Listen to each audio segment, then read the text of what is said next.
Desde los estudios del Canal de California en el Capitolio de Sacramento, este es el Informe Maddie. Las opiniones expresadas en este programa no reflejan la visión de esta estación, el Canal de California o el Instituto Maddie. Si usted tiene sugerencias o comentarios, por favor contacte al Instituto Maddie por el sitio de internet maddieinstitute.com. Políticos de ambos partidos afirman que serán los que eliminarán el fraude, derroche y el abuso en el gobierno. Sin embargo, pocos saben de la existencia de tres agencias estatales cuyo único propósito es hacer que el gobierno de California sea más receptivo con sus ciudadanos. ¿Quiénes son y qué hacen? Le preguntaremos a un representante de la Oficina del Analista Legislativo de California. Bienvenidos. Establecida en 1941, la Oficina de Analistas Legislativos de California, o la LAO, fue la primera oficina de este tipo en la nación establecida para averiguar hechos y hacer recomendaciones sobre el presupuesto estatal con el objetivo de reducir costos y asegurar una mayor eficiencia. En resumen, la LAO está encargada de llamarlo como lo ve, o, dicho de otra manera, decir la verdad al poder. Nuestro invitado el día de hoy es Edgar Cabral, un diputado de la LAO. Muchas gracias por estar aquí. Sí, muchas gracias. Su oficina es considerada una de las más influyentes en Sacramento. Sin embargo, es posible que algunas personas en el estado no sepan quién es usted y qué hace. ¿Cómo describiría el trabajo de la Oficina del Analista Legislativo? Sí, creo que la mejor manera de responder a la pregunta es hablar un poco sobre la historia de nuestra oficina. Como has dicho, tiene 80 años de existencia la oficina, pero antes de que se existía, en la década de 1930, la legislatura se había preocupado por el equilibrio de poder entre la legislatura y el gobernador, particularmente con respecto al presupuesto. Y entonces, en 1941, después de varios intentos fallidos, se estableció nuestra oficina. Y la intención era que nuestra oficina sirviera como un contrapeso institucional del Departamento de Finanzas, que es del gobernador. Mucho ha cambiado desde 1941, en 80 años, pero nuestros analistas se siguen distinguiendo como expertos en el presupuesto estatal. Y como oficina usamos esta experiencia para servir a la legislatura como su asesor fiscal y de políticas no partidista. Nosotros decimos que actuamos como los ojos y oídos de la legislatura para asegurar que los impuestos del público se gasten de una manera eficiente y eficaz. Como usted acaba de mencionar, se supone que la LAO es no partidista. ¿Qué significa eso? Sí, para nosotros ser no partidista significa dos cosas claves. Primero, quiere decir que trabajamos para todos los 120 miembros de la legislatura, los 40 senadores y los 80 asambleístas de cualquier partido que sean. Estamos disponibles para responder a cualquier pregunta que ellos tengan. En segundo lugar, nuestras evaluaciones y recomendaciones se basan en datos e investigaciones, no necesariamente en una inclinación ideológica particular. Otra manera de decirlo es que cuando alguien nos hace una pregunta, no importa quién nos haga la pregunta, les vamos a dar la misma respuesta, aunque sea un demócrata o un republicano. La LAO es probablemente mejor conocida por su trabajo relacionado al presupuesto. ¿Cómo describiría su papel en el proceso del presupuesto del Estado? Sí, el análisis presupuestario es una función principal de la oficina y este trabajo incluye varias partes. Por ejemplo, cada otoño desarrollamos una perspectiva fiscal que incluye estimaciones independientes de los ingresos y gastos estatales. También llevamos a cabo revisiones cuidadosas de las propuestas que el gobernador incluye en sus presupuestos, que se presentan en enero y en mayo. Después de revisar estas propuestas, si identificamos algunas deficiencias claves, típicamente le ofrecemos alternativas a la legislatura para que pueda considerar esas alternativas mientras está decidiendo cómo actuar en el presupuesto. También le ayudamos a la legislatura a llevar a cabo varios mecanismos de control del presupuesto. Por ejemplo, cuando el Estado recibe fondos federales imprevistos después de que ya se haya adoptado un presupuesto estatal. Nosotros revisamos la asignación de esos fondos por la administración para asegurarnos de que está de acuerdo con la letra y el espíritu de la intención de la legislatura. Su oficina no teme enfrentar los problemas más grandes del Estado. ¿Cuáles son algunos de los problemas que ha enfrentado y cuáles son algunos de sus hallazgos más controvertidos? Sí, un tema en el que hemos intervenido el año pasado es sobre la autoridad de gasto de emergencia del gobernador, especialmente por la pandemia. No sé si nuestros hallazgos son controvertidos, pero es un tema delicado que está directamente relacionado con el equilibrio de poder entre el gobernador y la legislatura. Actualmente, el gobernador tiene propuestas que permitirían a la administración a continuar con una amplia discreción sobre cómo asignar los recursos si esos recursos están relacionados con una pandemia. Recomendamos que la legislatura modifique y rechace elementos de la propuesta del gobernador y al mismo tiempo que considere hacer algunas reformas fundamentales a la Autoridad General de Gastos de Emergencias del gobernador. Y nosotros pensamos que estas reformas preservarán la flexibilidad del gobernador durante las emergencias, pero también mejorarían la capacidad de la legislatura para desempeñar un papel de supervisión. ¿Se le viene a la mente algún ejemplo de un problema legislativo o cuestión presupuestaria en la que el análisis que sugirió de su oficina mejoró la política pública que finalmente se apoyó? Sí, pensando sobre lo que ha pasado este año pasado, el ejemplo que me llama la atención más es el trabajo que hizo nuestra oficina en el presupuesto la primavera pasada, en el 2020. En particular, tomamos la decisión de desarrollar una nueva perspectiva fiscal en la primavera. Por lo general, solo generamos una perspectiva fiscal por año en noviembre, pero en la primavera, por los efectos de la pandemia, era evidente que el mundo había cambiado por completo y que la legislatura enfrentaba una incertidumbre extraordinaria. Entonces concluimos que era importante equipar a la legislatura con una evaluación independiente, actualizada de las perspectivas fiscales del Estado. Curiosamente, nuestras estimaciones de ingresos eran similares a las del Departamento de Finanzas que trabajan para el gobernador. Donde diferimos fue en nuestras estimaciones de gastos, particularmente con respecto a la cantidad de casos en los principales programas de red de seguridad del Estado. Las suposiciones clave en el presupuesto final se cambiaron el resultado de las estimaciones de nosotros y en retrospectiva creo que nuestra perspectiva de primavera fue constructiva y que tuvo un efecto positivo en el resultado final. Todos estos informes y otros se pueden encontrar en línea en lao.ca.gov. Quiero agradecer al diputado Cabral de la Oficina de Analistas Legislativos de California por estar aquí. Muchas gracias.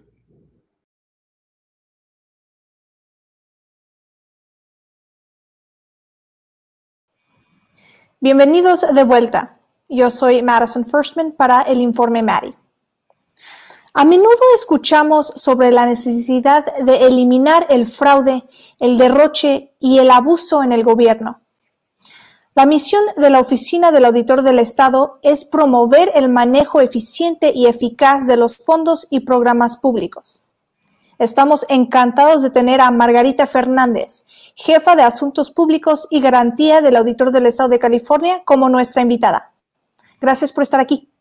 Gracias por tenerme aquí. Para aquellos que no lo sepan, ¿puede contarnos un poco sobre la Oficina del Auditor del Estado de California? Sí, como no, somos una oficina independiente y no partidista. Hacemos auditorías que nos da la legislatura, pero más bien son auditorías de otra rama de gobierno. Así que no para ser independiente, poder hacer nuestro trabajo. Las auditorías no son como muchas personas piensan, va a llegar el auditor estatal, pero nuestras auditorías son diferentes. No son que vamos a revisar tus cuentas y vamos a ver tus impuestos, a ver si los has hecho bien o mal.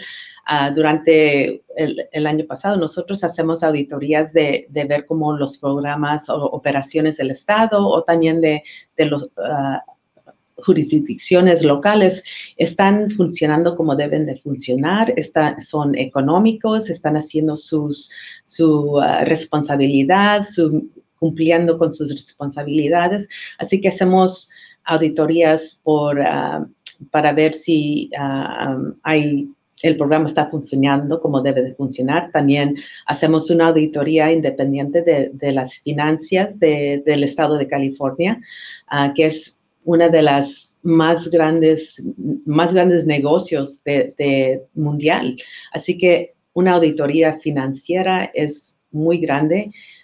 También el Estado recibe $1,000 millones cada año del gobierno federal. También estamos encargados en revisar cómo el Estado está usando esos fondos que nos dan el gobierno y si lo estamos usando por lo que debemos de estar usando, si le va a la gente que necesita.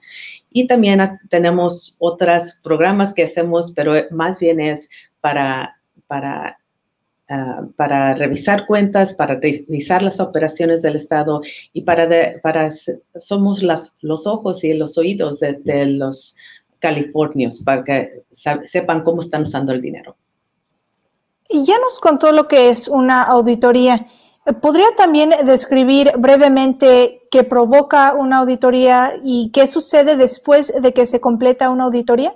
Sí, las auditorías financieras, eso es algo que en la ley tenemos que hacer esa auditoría. Así que no voy a hablar de esa o tampoco de la que hacemos cuando vemos si estamos usando los fondos del gobierno federal bien, pero más bien voy a platicar de las auditorías que hacemos porque la legislatura nos manda a hacer una auditoría y esos son más bien para ver si un programa está funcionando bien, para ver qué está pasando, como por ejemplo por algo que un departamento está haciendo mal o no está haciendo bien. Cualquier miembro de la legislatura, así que el representante desde San Diego o desde el norte de California puede pedir una auditoría de parte de nuestra oficina. Someten una solicitud, una carta pidiendo la auditoría y nosotros hacemos como una evaluación. ¿Qué vamos a hacer para responder a las preguntas del miembro? Y si un comité, que es un comité hecho de 7 senadores y 7 asambleístas, es lo que es el comité, se llama Joint Legislative Audit Committee, es un comité para las auditorías. Si ellos lo aprueban, esa auditoría, entonces nosotros hacemos la auditoría. Y todo nuestro trabajo es confidencial. No podemos platicar sobre lo que estamos descubriendo o cómo estamos haciendo el trabajo hasta que publicamos el reporte y hasta que cualquier persona lee el reporte. Así que aunque alguien pidió ese informe, esa auditoría, no les podemos dar información antes de que lo publicamos. ¿Y cuáles son hallazgos y recomendaciones de los reportes de auditorías publicados durante los últimos años? Puedo platicar todo el día, pero yo sé que no quieren escuchar todo el día, pero hemos hecho trabajo en de varias cosas, como por ejemplo ahorita lo que está pasando con el EDD, que es el departamento el que da beneficios para los que están desempleados.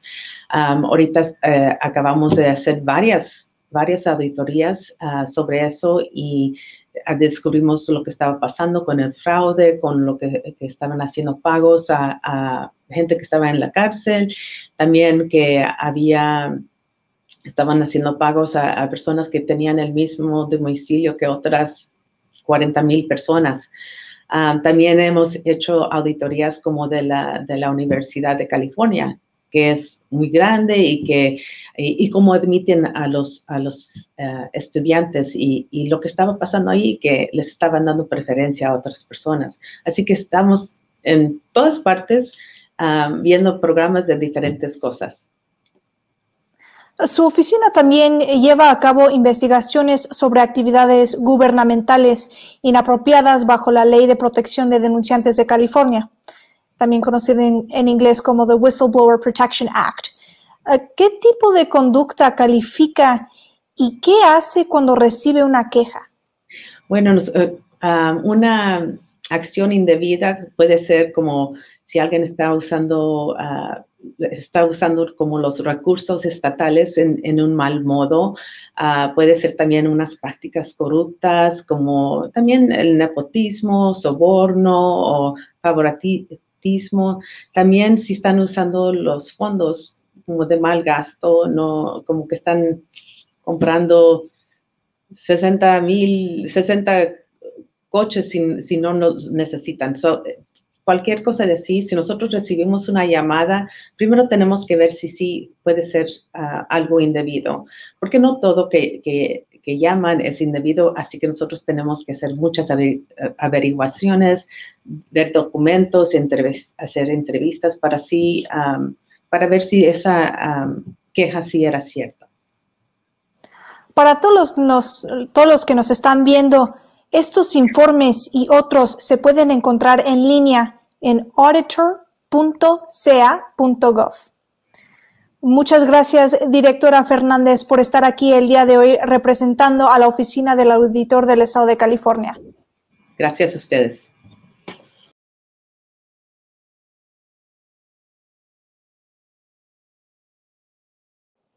La prensa ha sido descrita como la cuarta rama del gobierno, junto con las ramas legislativas, ejecutiva y judicial. Dados estos tiempos hiperpartidistas, cuando las personas pueden optar cada vez más por obtener sus noticias de fuentes que refuerzan sus propios prejuicios, ¿el público todavía confía en la prensa tradicional para desempeñar el papel de perro guardián? Tenemos un excelente invitado para opinar sobre esa y otras preguntas. Alexei Koseff, un reportero con el San Francisco Chronicle. Bienvenido de nuevo a el Informe Maddie. Gracias por estar aquí. Pues siempre me encanta hablar contigo. Los conservadores a menudo se quejan de un prejuicio liberal por parte de la prensa tradicional. ¿Esta noción es verdadera o falsa? Pues esto es un mensaje que hemos seguido por décadas de los conservadores. Aún el presidente Richard Nixon quejó que la prensa tenía un prejuicio liberal contra él mientras se renunciaba del White House por sus escándalos. Entonces, se oye mucho porque es un mensaje muy efectivo y los conservadores les gustan usarlo cuando han recibido cobertura que no es favorable. Pero la realidad es que por la mayor parte los reporteros no son jugadores en un equipo político u otro. Aparte de algunos periodistas que escriben columnas de opinión o medios como Fox News que se crearon para servir a una audiencia con algún punto de vista político muy particular. La mayoría de la prensa realmente está tratando de encontrar la verdad e informar al público. ¿Cuál cree que es el papel de la prensa en una sociedad democrática? Por ejemplo, la prensa puede cambiar la perspectiva pública, que en cambio afecta a la política. Sí, pues para mí creo que es un papel muy importante para la democracia. La prensa sirve en este papel de responsabilidad para el gobierno, aun si demócratas o republicanos tienen control. Yo soy un reportero en Sacramento, cubriendo el gobernador, la legislatura, la política, las elecciones, y mi misión es cuestionar la autoridad y asegurar que los oficiales que tienen poder son honestos y compartir con californianos lo que están haciendo sus representativos. Creo que esto es un papel bastante importante porque ahora vivimos en un estado muy liberal. Está completamente controlado por las demócratas y no hay ese balance entre demócratas y republicanos. Entonces necesitas la prensa para servir como los perros guardianes aquí en el Capitolio. Aparte de la prensa tradicional, ¿qué fuente le recomendaría a alguien para obtener un análisis imparcial sobre las cuestiones estatales? Pues primero, definitivamente deben leer el San Francisco Chronicle, pero fuera de la prensa tradicional, creo que hay algunos recursos valiosos como la Auditora Estatal, la Oficina de Análisis Legislativo, la Comisión de Little Hoover. Estos son departamentos independientes y no partidistas en el gobierno y hacen investigaciones para encontrar problemas en el estado, proveen análisis sobre el presupuesto estatal y hacen otros servicios para que el público puede mejor entender a su gobierno. Hay muchos recursos muy, muy buenos ahí. Muchas gracias por estar aquí con nosotros el día de hoy, señor Kosseff. Muchas gracias. Y muchas gracias a ustedes por ver aquí el día de hoy. Yo soy Madison Firstman para el Informe Maddie.